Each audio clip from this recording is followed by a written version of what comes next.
శ్రీరంగం గురించి చెప్పుకున్నట్టే మరో క్షేత్ర వైభవం గురించి కూడా మాట్లాడుకోవాలి. అదే తిరువళ్ళికేణి.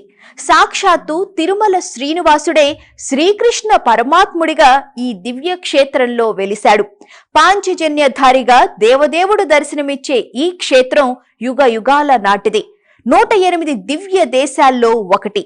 చెన్నై నగరంలో ప్రసిద్ధ క్షేత్రంగా అలరారుతున్న తిరువళ్ళికేణిలో కూడా శ్రీరంగం క్షేత్రంలో నిర్వహించే విధంగానే ఉత్సవాలు జరుగుతూ ఉంటాయి. అయితే ఇక్కడున్న స్వామివారి మూర్తికి మాత్రం ఎంతో ప్రత్యేకత ఉంది.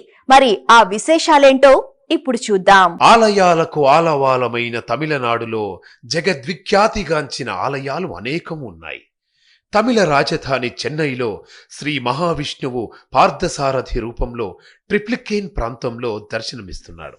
ఆ దివ్య ఆలయమే ఇది. తిరువళ్ళికేణి అంటే కలువపూలతో నిండిన కొలను అని అర్థం. భువిపై మరే క్షేత్రంలో కానరాని విధంగా శ్రీకృష్ణ పరమాత్ముడు ఇక్కడ సకల పరివార సమేతంగా దర్శనమిస్తాడు. యాదవ వంశంలోని 3 తరాలు ఇక్కడే కనిపిస్తాయి. స్వామివారి దేవేరిగా రుక్మిణీదేవి పూజలందుకుంటుండగా గర్భాలయంలోనే బలరామ, సాత్యకి, ప్రద్యుమ్న, అనిరుద్ధుల సమేతంగా దర్శనమిస్తాడు స్వామి.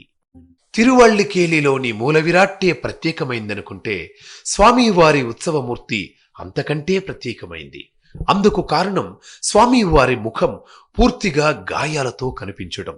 ఇటువంటి విశేషం మరే క్షేత్రంలోనూ కానరాదు. యుగాల క్రితం స్వయంభువుగా లభించిన ఈ ఉత్సవ విగ్రహం ముఖం నిండా గాయాలే ఉంటాయి. మిగతా విగ్రహమంతా సాధారణంగా కనిపిస్తుంది.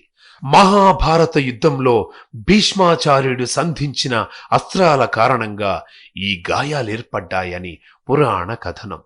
ఈ ముఖాకృతికి గల విశేషాలు తెలుసుకోవడానికి దశాబ్దాల క్రితం శాస్త్రవేత్తలు సైతం ప్రయత్నించారు. ముఖానికి ఉన్న లోహమేదో కూడా చెప్పలేకపోయారు. ఇది సైన్స్కు కూడా అందని స్వామివారి మహత్యమని అంటారు అర్చకులు.